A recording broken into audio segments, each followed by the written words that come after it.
Hello guys, सो आज अपन देखेंगे HP का टू स्लिम CPU जो कि 290 है, HP स्लिम 290।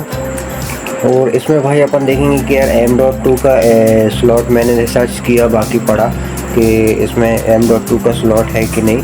तो M.2 का स्लॉट है तो मैंने कहा यार इसको अपन अपग्रेड करके देखते हैं अगर हार्ड डिस्क से SSD में, जो कि M.2 का स्लॉट दिया है। बाकी बहुत अच्छी बात है।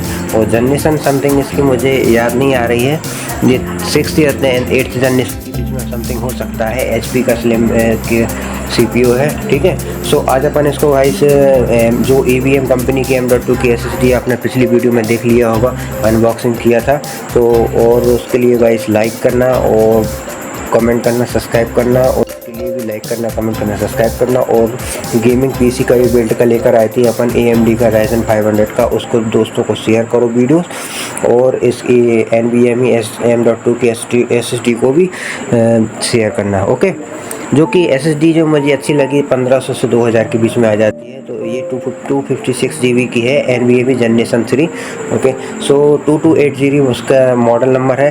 और जो कि सॉकेट्स पे अपन इस M.2 का सॉकेट्स है और इसमें सपोर्टेड है। तो मैंने रिसर्च किया और पढ़ा तो हाँ ये सपोर्टेड है, ठीक है।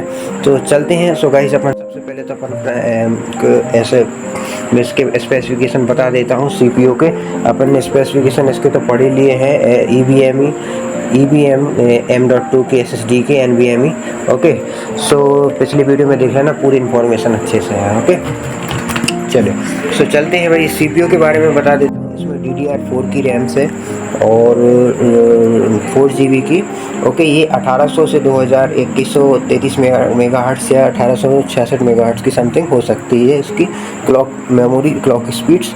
और इसमें DVD राइटर है, ओके। एंड पावर बटन दिया है और SD कार्ड कनेक्शन है। और फ्रंट में 2 पोर्ट दिए गए USB, ठीक। जनरल इन्फॉर्मेशन है जो कि मैं बता ही रहा हूँ। और चैनल में पहली बार देख रहा हूँ तो लाइक करना, वही कमेंट भी करना, सब्सक्राइब करना जो लोग पहली बार आए हैं तो। और दूसरी बार देखते रहते हैं तो वो भी लाइक करके कमेंट करके बताना कि बहुत टाइम बाद वीडियो बना पाते, ठीक। एंड इसके बाद रैम इसकी 4 GB हो गई। सबसे पहले तो प्रोसेसर बात की जाए, प्रोसेसर Pentium 4 J5505 1.5 GHz का प्रोसेसर है इसका। और जो कि 2 कोर के साथ ही होगा या 2 कोर समथिंग मैं कह सकता हूँ, ओके। और मदरबोर्ड इसका समथिंग 6 या 8 7 जनरेशन का है ना। और इसी के साथ आपका रैम हो गया DDR4 की 4 GB की, लैपटॉप साइज़ की रैम हो सकती है, पढ़ी है मैंने, ओके। लैपटॉप साइज़ की रैम से।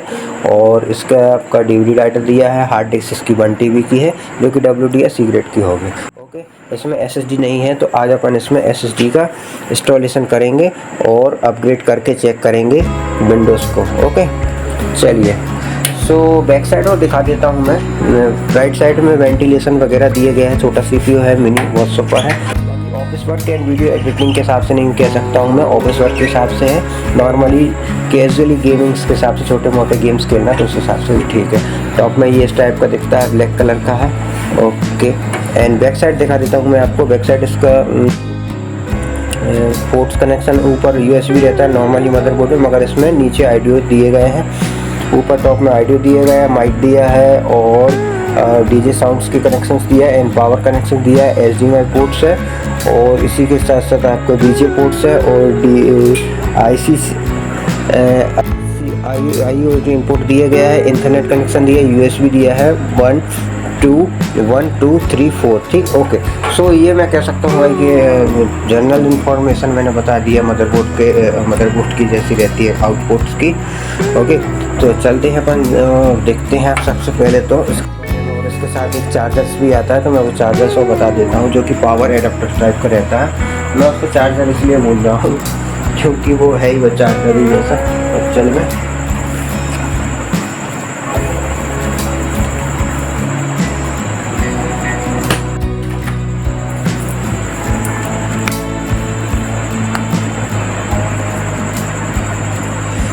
इसके साथ जो चार्जर आता है वो पावर केबल्स रहता है, जो इनपुट देने के लिए पावर देगा वो पीछे बैक साइड रहता है। एक बार मैं दिखा देता हूँ CPU को भी बैक करके। और इसका जो मैंने बताया है, इधर से इसको पावर दे देते हैं। और ये एक एडाप्टर जैसा रहता है क्योंकि जो लैपटॉप जैसा दिखता है एडाप्टर का वही, और इधर से आपको ये 3 पिन रहेगी पावर देने के लिए। ठीक, तो ये जनरल मैंने बता दिया है, बाकी पावर वगैरह आउटपुट्स के लिए देने के लिए ओके इसको CPU को, है ना। चलिए इसको साइड में रख देते हैं अपन थोड़ा, और चलते हैं अब अपना इसका इंस्टॉलेशन पे। सो इसकी वीडियो आपने देखी होगी, EVME कंपनी की N.2 की 5 ईयर की वारंटी के साथ अच्छी SSD है। मैंने इसकी डिस्क्रिप्शन लिंक दे दिया है, अमेजोन फ्लिपकार्ट से आप इसको बाय कर सकते हो, है ना। और ऑफलाइन स्टोर अगर अमेजोन ऑनलाइन ना मिले तो आप ऑफलाइन स्टोर से भी बाय कर लेना, ठीक है। चलिए, और सो सबसे पहले अपन इसको डिसेंबल मतलब इसको ओपन कर लेते हैं, ठीक है। ओके, इजी धीरे धीरे करना पड़ेगा।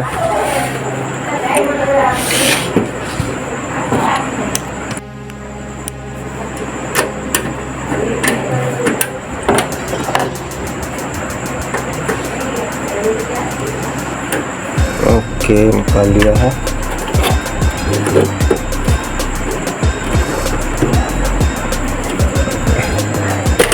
ओके, ये भी कर लिया। सो इसमें अपन देख लेते हैं हार्डवेयर के बारे में थोड़ी इन्फॉर्मेशन हो जो कि अच्छी रहेगी, है ना।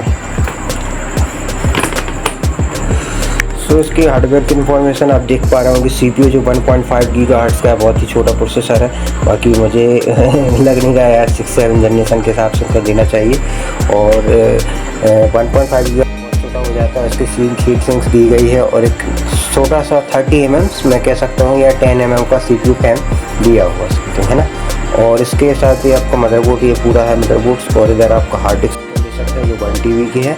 और इधर अपन को पावर पोर्ट दिया गया है, ये हार्ड डिस्क का SATA कनेक्शन दिया है, CMOS बैटरी। और इसी के साथ साथ मैं आपको बता देता हूँ, 1 मिनट प्रेस ऑन करके अच्छे से, ये आपका प्रोसेसर हो जाएगा। इधर नीचे इंस्टॉलेशन है ये हीट सिंक से। और इधर आपका CPU फैन है 10 mm का। और ये आपका मदरबोर्ड हो जाएगा पूरा, जो कि लॉजिकल कार्ड जैसा रहता है, बहुत ही बड़ा कार्ड। इसमें अलग ही मदरबोर्ड जो अपना CPU में गेमिंग कंप्यूटर का रहता है उससे अलग ही डिफरेंस है, ठीक है। और इधर कैबिनेट, इधर आपका हो जाएगा हार्ड डिस्क जो 1 TB की इंस्टॉलेशन है ना। और इधर आपकी इसकी DDR4 की रैम हो जाएगी 4 GB, ठीक है, जो कि लैपटॉप रैम लगती है इसमें। और साइज छोटा है तो इसमें लैपटॉप की रैम लगेगी, ठीक है। प्रोसेसर भी छोटा रहेगा, रैम भी छोटा रहेगा, मदरबोर्ड भी छोटा रहेगा। बट इसमें एक एडवांटेज मुझे लगा, वो है इसमें ग्राफिक्स कार्ड, जो कि ग्राफिक्स कार्ड इंस्टॉलेशन आप बिल्कुल भी नहीं कर सकते, बोलिए इसमें पोर्ट दिया गया है आउटपुट के लिए, ठीक है। ये तो आउटपुट्स हो गया आपको देने के लिए, आउटपुट इधर से ग्राफिक्स कार्ड का पोर्ट दिया, बट इधर ग्राफिक्स कार्ड नहीं इंस्टॉलेशन कर सकते, ठीक है। SMPS भी नहीं इंस्टॉलेशन है इसमें बोर्ड ही मदरबोर्ड में ही SMP इंस्टॉलेशन है, जो कि आपको इसको पावर दे देती है मदरबोर्ड से, ठीक है। और CPU ऑन हो जाता है जिससे, है ना। चलिए जल्दी से अपन कर लेते हैं SSD को, ओके। 1 मिनट, थोड़ा माइक हो गया होगा। तो SSD को करते हैं इंस्टॉलेशन, है ना। तो सबसे पहले अपन इसको डिसेंबलेंस करना पड़ेगा, आई थिंक, है ना। तो सबसे पहले इधर को निकाल लेते हैं।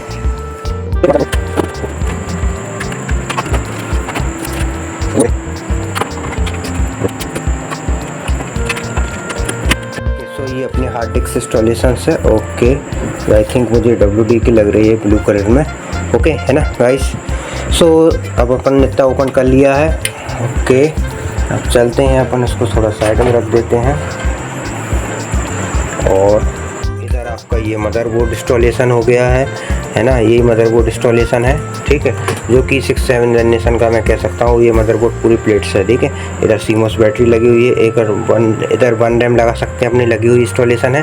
और 2nd रैम स्लॉट ये दिया है, 2 स्लॉट दिए गए हैं, जो DDR4 की आप इंस्टॉलेशन कर सकते हैं, ठीक है। ये पावर पोर्ट्स दिए गए हैं हार्ड डिस्क के लिए, ओके।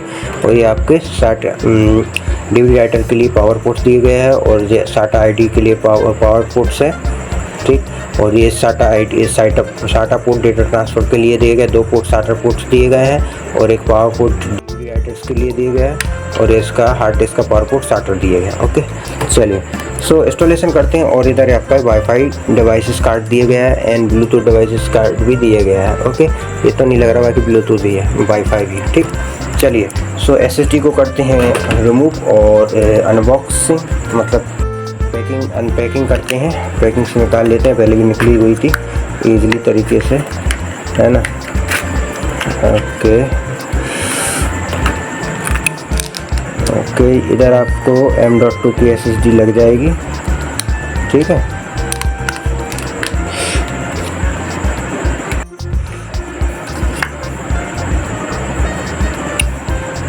ओके, इधर आपको M.2 का स्लॉट मैंने बताया था ना, M.2 NVMe SSD इंस्टॉलेशन हो जाएगी, तो ये इसमें स्लॉट है, मैंने पढ़ा था और बाकी देखा भी है कि हाँ इसमें इंस्टॉलेशन हो सकती है, तो मैंने कहा अच्छी इंस्टॉलेशन हो जाएगी तो और स्पीड मिल जाएगी इसमें, और जो अच्छा फास्टली वर्क करेगा, जो कि हार्ड डिस्क में वर्क नहीं कर पाता है SSD, बाकी M.2 की SSD में और SATA हार्ड डिस्क से बेटर रहेगा M.2 की SSD आप इंस्टॉलेशन करें, ठीक है।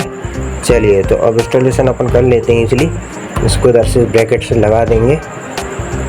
ओके, ठीक है, लगा दिया है। अब इधर से नट बोल्ट्स लगा देंगे।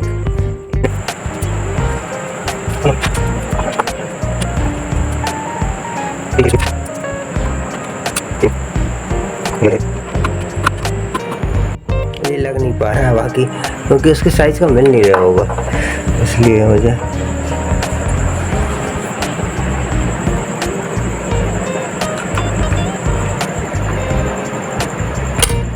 ठीक है, अभी हम ऐसे लगा देते हैं गाइस, है ना।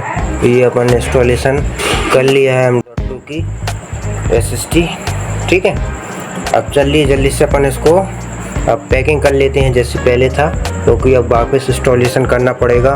और ये नटबोर्ड आके लग गया है, अब इस थोड़ा साइड का छोटा मिलेगा तो वो भी कर लेंगे, ठीक है। ओके, चलिए, सो अपन इंस्टॉलेशन कर लिया है M.2 NVMe SSD का, जो कि है ना। चलिए, अब इसमें अपन जो वापस लगा हुआ था वैसे ही रिटर्न इसको इंस्टॉलेशन री इंस्टॉलेशन कर देते हैं, ठीक है। क्योंकि अपनी हार्ड डिस्क थी ये 1 TB की WD की, ओके। इसके साथ ही आती है जो कि 1 TB GB और 1.5 गीगाहर्ट्ज़ के साथ 6 से 7 से जनरेशन का प्रोसेसर मदरबोर्ड रहता है, ठीक है, प्रोसेसर रहता है, ठीक। ओके, तो जल्दी से जल्दी HP के अपना उसको करते हैं कंप्लीट री इंस्टॉलेशन, ओके। बाकी SSD को आप एक बार अच्छे से फिट कर लेना, ठीक है। मैंने अच्छे से कर दिया है, एक बार देख लेता हूँ, ठीक है।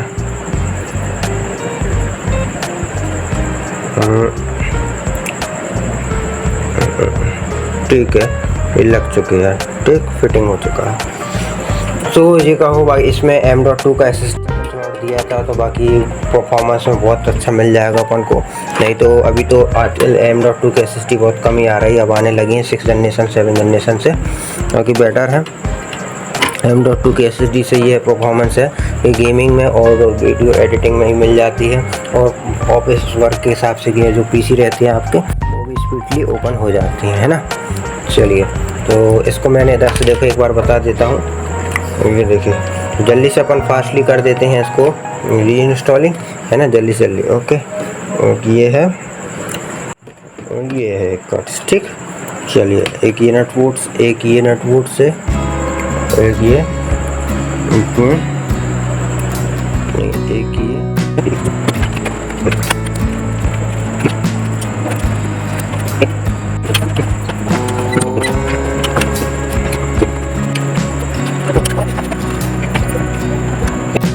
बाकी अपन ने री इंस्टॉल कर लिया है और हार्ड डिस्क वगैरह सभी कनेक्टिविटी कर दी है। हार्ड डिस्क का SATA ID कनेक्टेड है, और सभी को पहले हार्ड डिस्क का जो क्लैंप लगा हुआ था पूरा, वो अपन ने क्लैंप लगा दिया, उसमें थोड़ा टाइम लग गया। और फास्ट फॉरवर्ड इसलिए कर दे जिससे कि जल्दी जल्दी आपको पता चले, नहीं तो उसमें बहुत टाइम लग जाता है, ठीक है। सो SATA हार्ड डिस्क की बाहर केबल कनेक्टिविटी भी कर दी है, SATA डेटा ट्रांसफ़र कर दिया, पावर कर दिया, पावर हार्ड डिस्क पावर कर दिया है, ठीक है। और SATA hard disk data transfer भी कनेक्टिविटी कर दिया है, और hard disk power connectivity cable भी कर दिया, ठीक। इसके साथ DVD राइडर था, तो DVD राइडर का अपन SATA डेटा ट्रांसफ़र भी कर दिया है, और SATA डेटा ट्रांसफ़र और पावर DVD राइडर भी दे दिया, ठीक। चलिए, अब इसके बाद अपन इसको कम्प्लीटली पैकिंग कर लेते हैं, और है ना, चलिए। ओके, ठीक है, ठीक है, ठीक है, ठीक है। यहाँ से निकल रहा है क्योंकि वो टाइट लगा नहीं रहता है ना, इसलिए। ठीक, चलिए अब इसको लैंप लगा देते हैं।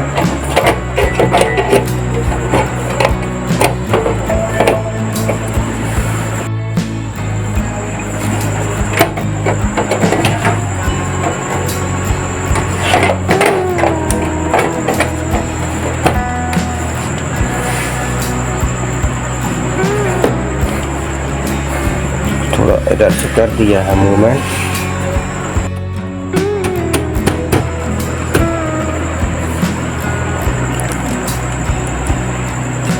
थोड़ा ऊंचा कर देते हैं इसको मैं। ओके, क्या होगी हमारी।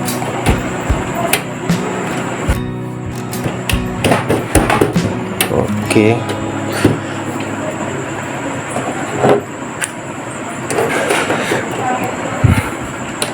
ठीक। सो फिटिंग्स हो गया है और इसी के साथ साथ चलिए अपन अब इसको एक बार इसको ऐसे कर देते हैं। चलिए, और क्या है, एक नट बूट्स बचा हुआ है, नट बूट्स।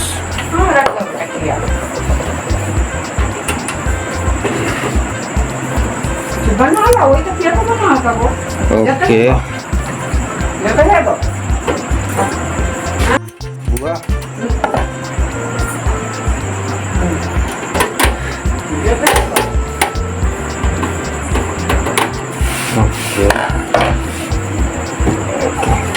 सो गाइस, अपन ने बाकी इंस्टॉलेशन कर चुके हैं और M.2 की SSD और टाइम लग के बाकी, क्योंकि सभी एचपी जो और डेल के कॉम्पैक्ट वाले CPU रहते हैं छोटे, उनमें ये रहता है कि इंस्टॉलेशन करने में ये प्रॉब्लम रहती है कि सभी कंपोनेंट्स को अलग निकालो, फिर उसके अंदर मदरबोर्ड बहुत ही छोटा सा लगा रहता है, फिर उसके अंदर एक छोटा सा स्लॉट था अपना M.2 की SSD, तो उसको इंस्टॉलेशन किया और एक एक चीज़ों को एक एक कनेक्टिविटी को बाहर निकालना, हार्ड डिस्क DVD राइटर निकालना, फिर पहले DVD राइटर निकालना, फिर हार्ड डिस्क को निकालना, फिर अंदर एक स्लॉट था अपना छोटा M.2 का NVMe SSD, तो अपन ने उसको इंस्टॉलेशन कर लिया। फिर उसमें एक नट बोल्ट्स नहीं था तो उसका नट्स बोल्ट्स भी लगा लिया, अपन ने नट्स लगा लिया जिससे कि कस गई वो और अच्छे से फिटिंग्स हो चुकी है M.2 की SSD। ठीक है, तो मैं कहूँगा जो HP और डेल के CPU रहते हैं उसमें यही दिक्कत रहती है कि SSD और RAM अपग्रेडिंग करने में, और मदरबोर्ड भी छोटे छोटे रहते हैं और इतने हैवी नहीं रहते हैं और जितना सोचते हैं अपन कि इसकी रिपेयरिंग्स हो जाए, बट इसकी पावर सप्लाई भी नहीं है अलग से, तो पावर सप्लाई भी इसके मदरबोर्ड से ही मिल जाती है उसको। ठीक है, चलिए तो अपन अब LED को कनेक्ट कर लेते हैं गाइस, है ना, और जल्दी से जल्दी। और जब तक के लिए गाइस लाइक करना और कमेंट भी करना और सबको साइड में रखते हैं ना। ओके, CPU ऑन हो गया है और डिस्प्ले में आ चुका है, क्या है देख लीजिए आप लोग एक बार।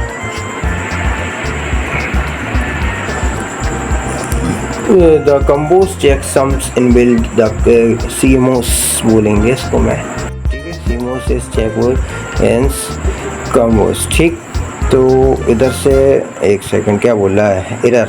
ओके ओके, समझ गया sir ji. Error, no bootable disk has been, so error आ रहा है नो बूट। ओके,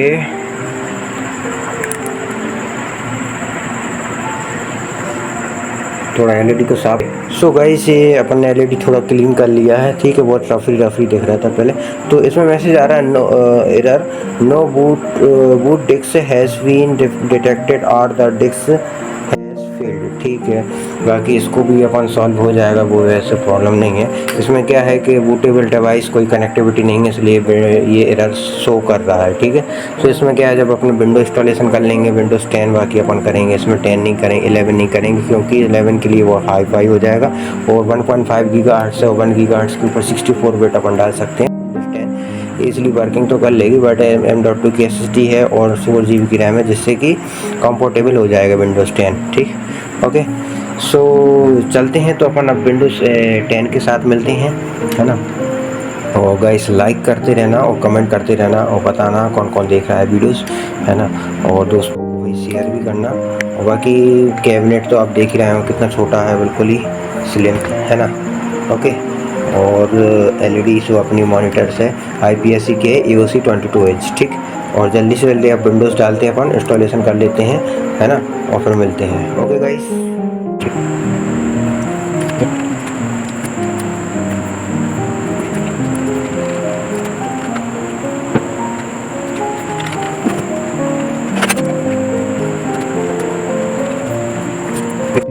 स्लिम में बाकी बूटेबल की देख मिल गई अपन को F4 और F9 से फंक्शन की, ठीक।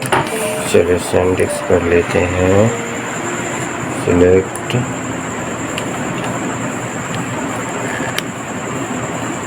Okay okay okay okay okay okay okay okay, normal सेंडिक्स।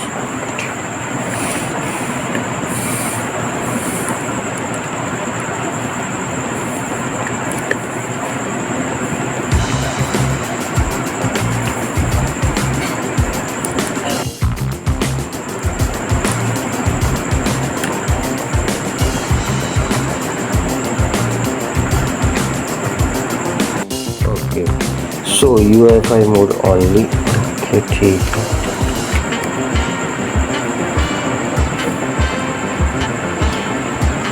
Plugins, अनप्लगइन,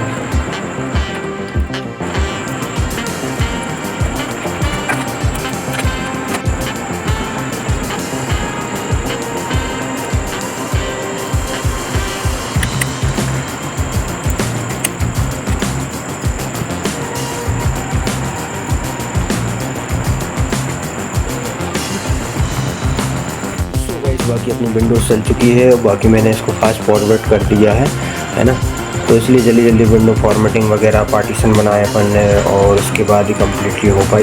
बाकी बहुत टाइम लग गया, मैं कह सकता हूँ 20 की मिनट के ऊपर लग गए, 20 से 30 मिनट्स, 20 से 30 मिनट्स लग गए हैं, है ना। सो चलते हैं अपन इसकी प्रॉपर्टी चेक करा देते हैं गाइस आपको, और जल्दी से जल्दी रिफ्रेश कर लेते हैं। सबसे पहले तो रिफ्रेश करना चाहिए, ओके, एक मिनट। क्योंकि विंडोज़ 10 भी अच्छी है, विंडोज़ 11 से पहले 10 ही अपडेट अच्छी रहती थी। अब जब से विंडोज़ 11 आई हुई है तो उससे 11 में वर्क कर रहे हैं सभी लोग, ठीक है। गेमिंग और वीडियो एडिटिंग के लिए भी सही रहती है, और वर्किंग के लिए तो मैं कह सकता हूँ 10 भी बेटर है, जो कि office working and Photoshop working के हिसाब से, ठीक है। चलिए इसके थीम आइकॉन्स निकाल लेते हैं। ये देखिए इधर पर है,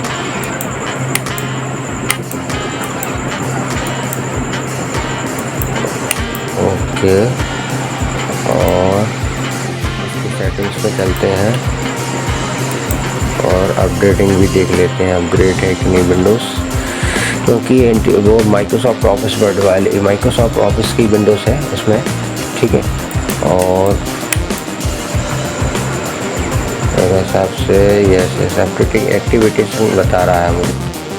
कंप्यूटर की प्रॉपर्टीज़ में चलते हैं एक बार रिफ्रेश करने के बाद, ठीक है, ठीक है, ठीक है।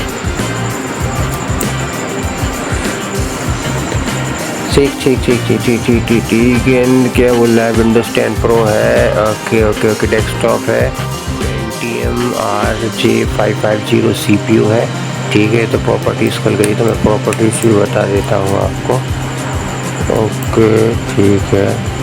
ये इंटरनेट एक्सप्लोरर बहुत चलता है, परेशान कर देता है, क्योंकि ठीक है। इसको करते हैं मिनिमाइज, और ये दिया है डेस्कटॉप ओके, डेस्कटॉप है, okay. Intel Pentium silver J5005 CPU 1.5 GHz जो मैंने बताया था, इसमें प्रोसेसर है, ठीक है। इसको पास कर लो थोड़ा आप लोग, और जूमिंग, अभी तो कूलिंग लाइट नहीं जलेगी इसकी, क्योंकि ब्राइटनेस कम हो गई थी, बैटरी डाउन हो गई होगी, इसलिए इसकी लाइट फोकस नहीं आ रही है, ठीक है, कैमरे की, ओके। इंस्टॉलेशन है में 4 GB यूजेबल, 3.7 GB यूजेबल जा रहा है, और ID है 6CC1FEF75 ID है, डिवाइस ID प्रोडक्ट ID है 00330, सिस्टम है 64 बिट, ऑपरेटिंग सिस्टम्स कॉपी है, रीनेम दिस कर सकते हैं। और विंडोज़ 10 प्रो है, ओके। 22S2 वर्जन है इसका, वर्जन है 22S2, और इंस्टॉलेशन ऑन है 612 2021 इंस्टॉलेशन, ठीक। ओके, ये तो डेट वगैरह इसका सीमॉस बैटरी का इशू, इसमें डेट फिक्स नहीं हो पाई। वैसे टू का अभी 6/9/2025 चल रहा है इसलिए। ओके, OS बिल्ड दिया है 19.045.2965, ठीक है। हो गया, चलिए अब इसके बाद और क्या है, इस पर रेजुलेशन है, बाकी सभी कुछ है। और इसके बाद मुझे बताना था आपको डिवाइस मैनेजर। तो डिवाइस मैनेजर भी अपन सर्च बॉक्स से सर्च कर लेते हैं एक बार, ठीक। स्टार से सर्च करते हैं डिवाइस मैनेजर। ओके, इसमें भी देख लेते हैं हार्ड डिस्क वगैरह कितना क्या है, और फिर उसके बाद हमारे कंप्यूटर को ओपन करके भी देखेंगे। डिस्क में दिया है डेस्कटॉप। ओके, डेस्कटॉप में डिस्क मैंने ड्राइव दी है EVM MD NVMe M.2 256 GB है। ओके, और सैनडिस्क की 16 GB की क्रूसियल ब्लेड की USB पेन ड्राइव लगी हुई है। WD की जो हार्ड डिस्क है इसमें 1 TB लगी हुई है। ओके, और इसी के साथ साथ मेनली अपना प्रोसेसर है, तो प्रोसेसर पर क्लिक करते हैं तो प्रोसेसर अपन 2 कोर्स खोल रहे थे, बस लॉजिकल थ्रेड्स इसमें 4 है, 2 कोर्स 4 थ्रेड्स होंगे, ठीक है। सो इंटेल पेंटियम स्लिवर्ड J5005 CPU है, 1.5 GHz है, 2 कोर 4 थ्रेड्स होंगे, ठीक है। थ्रेड इसके 4 है, ठीक है। तो आपका ये थ्रेड 4 है इसमें, बाकी बेटर है, परफॉर्मेंस अच्छा देगा, है ना। वीडियो एडिटिंग के लिए, वीडियो एडिटिंग के लिए नहीं, वर्किंग स्टेशंस के लिए, ऑफिस वर्क के हिसाब से और फोटोशॉप के हिसाब से, नॉर्मली गेमिंग, छोटी मोटी गेमिंग्स के लिए, कैजुअल गेमिंग के लिए, नॉर्मल गेमिंग्स के लिए खेल सकते हैं, ठीक है। बाकी हैवी काम के लिए नहीं मैं कह सकता हूँ। ओके, एंड मॉनिटर अपना वही है AOC 22 inches. Okay, keyboard mouse लगे हुए हैं इंटेल, और प्रोसेसर मदरबोर्ड मैं और बता देता हूँ एक बार कौन सा लगा हुआ है, देख लीजिए, जो कि HP की कंपनी के। इसको भी अपन सर्च बॉक्स पर करेंगे, सिस्टम इंफॉर्मेशन, ठीक, ये आ गया। इससे पूरी इंफॉर्मेशन पता चल जाती है, आप अपने कंप्यूटर की भी चेक कर सकते हैं, ठीक है। सो माइक्रोसॉफ्ट ऑफिस विंडोज़ 10 प्रो है। ओके, वर्जन 10 दिया है। Okay, Microsoft office and desktop है, HP slim desktop 90A0XX version है, 64 वाट ऑपरेटिंग सिस्टम है, Intel Pentium silver J5005 CPU 1.5 GHz, AMD है, 3 SM BIOS वर्जन है 3.1, UEFI है, HP है। ओके, डेस्कटॉप है, और 4 GB की रैम है। ओके, सफिशिएंट, इतना सभी कुछ भाई, बाकी तो मैं कहूँगा। ओके, सो ये जनरल इन्फॉर्मेशन तो हो गया है। अब चलते हैं हमारे कंप्यूटर के अंदर, जिससे कि अपन को और पता चल जाएगा ड्राइव्स अपनी कौन कौन सी बनाई थी अपन ने। सो इसमें अपन ने ड्राइव बनाई हुई थी, जो कि देखो ये लोडेड ले रहा है, लोडिंग ले रहने दो। ओके, ओपन हो रहा है, ठीक। सो इसमें 1 TB की एक पूरी ड्राइव है, पर्सनल ड्राइव है। ओके, सो फ्रेंड की, ठीक है। ओके, एंड इसी के साथ अपना ये UEFI NTF 16 GB की ड्राइव है। ओके, और एक और जो ड्राइव है वो शो नहीं हो रही है, बाकी वो तो शो करेगी, और उसको थोड़ा करना पड़ेगा अपडेट, ठीक। तो भी कर सकते हैं अपडेट, तो मैं कर लूँगा अपडेट, है ना। और बाकी तो C ड्राइव जो अपन ने बनाई थी, एक 100 GB की बनाई थी, और एक 135 GB की जो एक डिस्क बनाई हुई थी, तो वो भी देख लेते हैं वो कहाँ है। डिस्क मैनेजमेंट से निकल जाएगी, बाकी वो एक बार मैनेजमेंट में चलते हैं और उसको कर लेते हैं, निकाल लेते हैं। Okay,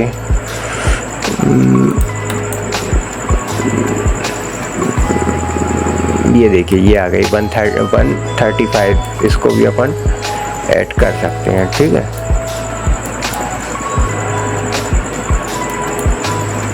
okay, okay, okay, okay, okay, okay, ठीक है। सो ये तो नॉर्मल विंडोज़ के हिसाब से था, तो वो निकल गई होगी। और अब देखते हैं हमारे कंप्यूटर को ओपन करके अपन।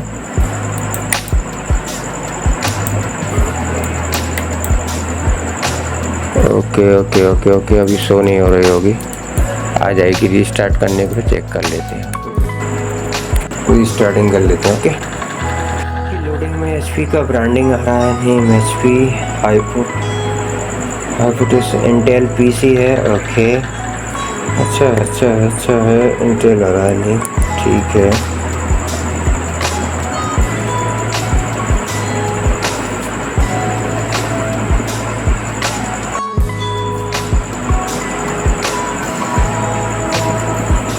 चलिए अब इसको रिफ्रेश कर लेते हैं एक बार। ओके, माय कंप्यूटर ओपन करते हैं। ठीक, ये अभी शो नहीं कर रही है, मैं देख लूँगा, ये तो नॉर्मल चीज़ हो जाती है। ओके, क्यों नहीं आ रही है ना। चलते हैं गाइस अपन अब एक बार बायोस की सेटिंग्स और देख लेते हैं कि इसमें मैं आपको बता देता हूँ कौन कौन सी टाइप्स लगी हुई हैं, बाकी तो मैंने बता दिया है। और बायोस आपका हो जाएगा ओपन से, ठीक है। ओके, बायोस के लिए F12 भी दबा सकते हैं।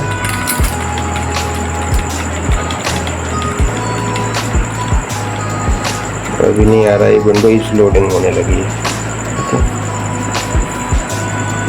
F10 स्किप से हो जाएगा।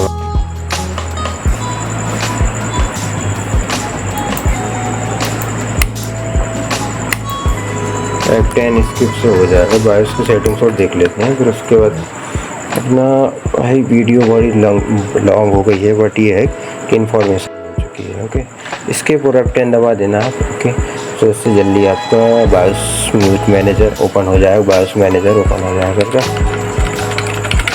ओके,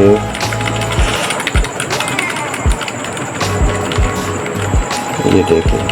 ओके, ये हो गया। चलिए, तो ब्लू लाइन आ गई होगी, देख लो। ओके, अब इधर सिस्टम इंफॉर्मेशन मैं आपको बता देता हूँ, ये सब कुछ है।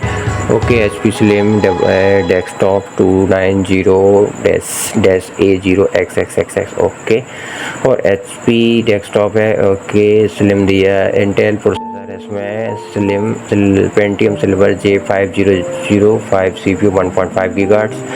ओके, 15 मेगाहर्ट्ज़ की प्रोसेस स्पीड है और 4 GB की DDR4 की 24 मेगाहर्ट्ज़ की क्लॉक स्पीड वाली मेमोरी है, ठीक है। रैम है इसकी 4 GB की DDR4। ओके, चलिए अब डिवाइसेस में चलते हैं अपन। तो डिवाइसेस में देख पा रहे होंगे आप 1 TB की WD की हार्ड डिस्क लगी हुई है और USB की 16 GB की सैंडिस्क की पेन ड्राइव्स है और M.2 की NVMe 250 NV SSD 256 GB की है और ये HP का HLD DVD राइटर है। ओके, तो जनरल चीज़ें हैं जो आपकी। ओके, चलिए, ये सिक्योरिटी है, बूट मैनेजर से इसका फाइल है, फाइल में पूरे इंफॉर्मेशन दिए गए हैं, ठीक। स्टोरेज दिया गया, devices configuration, system information about है, system logo, set date and time, default setups और application default and exits, ignores and save change and, ठीक है। स्टोरेज दिया, डिवाइस कॉन्फ़िगरेशन और storage option, boot order, security में administer password, power off password, device security, USB security, slot security, network security और system ID और system security और secure boot configuration, ठीक है। पावर दिया, OS power management, hardware power management, thermal advance दिया, power on option, BIOS power on और on board devices bus options, devices option, ठीक। तो वही अब इसको करते हैं अपन स्किप्स और चलते हैं, है ना। तो ये सब फाइल, स्टोरेज, सिक्योरिटी, पावर, ये सभी ऑप्शन थे। चलिए, तो अपन करते हैं एग्जिट सेव फंड से। और बाकी बहुत लंबी वीडियोस हो गई होगी, है ना। तो पिछली वीडियो को भी लाइक करते रहना, है ना, और कमेंट करके बताना, बहुत दिनों बाद आप आते हैं बाकी टाइमिंग के हिसाब से वीडियो बनाने के लिए अपना, बाकी टाइमिंग हो जाता है यार शूट करने में भी और फिर एडिट करना पड़ता है, इसलिए मैं सोचता हूँ कंप्यूटर ग्राफिक्स वाली भी वीडियोस लेकर आता हूँ। अब जी कुछ ऐसी इंपॉर्टेंट CPU का SSD M.T की थी जो कि अपने चैनल पे नहीं थी इंस्टॉलेशन की, तो मैंने कहा कि यार ये भी अपने चैनल पे रहना चाहिए कि इन्फॉर्मेशन आप लोग को सभी को मिलती रहे, ठीक है ना। तो इंटेल पीसी से। बाकी ये इंटेल का सिल्वर 1.5 गीगाहर्ट्ज़ से 2 कोर 4 थ्रेड्स होंगे। बाकी ठीक है वर्किंग के लिए और फोटोशॉप छोटे मोटे वर्किंग के हिसाब से और गेमिंग के हिसाब से भी, है ना, मैं कह सकता हूँ आप भी। बट ये है कि इसमें ग्राफिक्स कार्ड इंस्टॉलेशन और रैम का, लैपटॉप की रैम इंस्टॉलेशन होती है तो इतनी परफॉर्मेंस नहीं मिल पाती जितनी डेस्कटॉप के कंपोनेंट में मिलती है। जैसे ग्राफिक्स कार्ड में हो गया, यानी रैम में हो गया, प्रोसेसर में हो गया, प्रोसेसर भी इसका छोटा सा रहता है और रैम भी इसकी छोटी रहती है। तो स्मॉल सेक्टर में बनाने के लिए ये वाला जो CPU इसको ये रहता है कि स्मॉल में बनाने के लिए ये प्रॉब्लम हो जाती है कि रैम इसकी छोटी इंस्टॉलेशन रहती है और रैम लैपटॉप की इंस्टॉलेशन कर देते हैं लोग, और प्रोसेसर भी छोटा रहता है और ज़्यादा गीगाहर्ट्ज़ का नहीं रहता है, और मदरबोर्ड भी एक उसी में पावर इनपुट का रहता है। बाकी SMPS भी इंस्टॉलेशन नहीं है इसमें, है ना। तो ये सब पॉइंट्स के रहते हैं अपने, और मैं कह सकता हूँ बाकी तो वर्किंग और ऑफिस वर्किंग के हिसाब से टाइपिंग के लिए और फोटोशॉप्स के लिए ठीक है। ये HP का स्लिम 290 है ना मॉडल का पेंटियम सिल्वर से 4GB 1TB के साथ आता है, 1.5 गीगाहर्ट्ज़ के प्रोसेसर के पेंटियम को। बाकी i5 और i7 में बेटर रहेगा मैं कह सकता हूँ, HP में लो आप तो ठीक है ना। ओके सो गाइस मिलते हैं अपन नेक्स्ट वीडियो में, और ये लाइक करना और वही कमेंट भी करना, और है ना कमेंट करना, सब्सक्राइब भी करना और दोस्तों को शेयर करना, है ना। ओके गाइस, सो गाइस मिलते हैं नेक्स्ट वीडियो में। Thank you. ओके।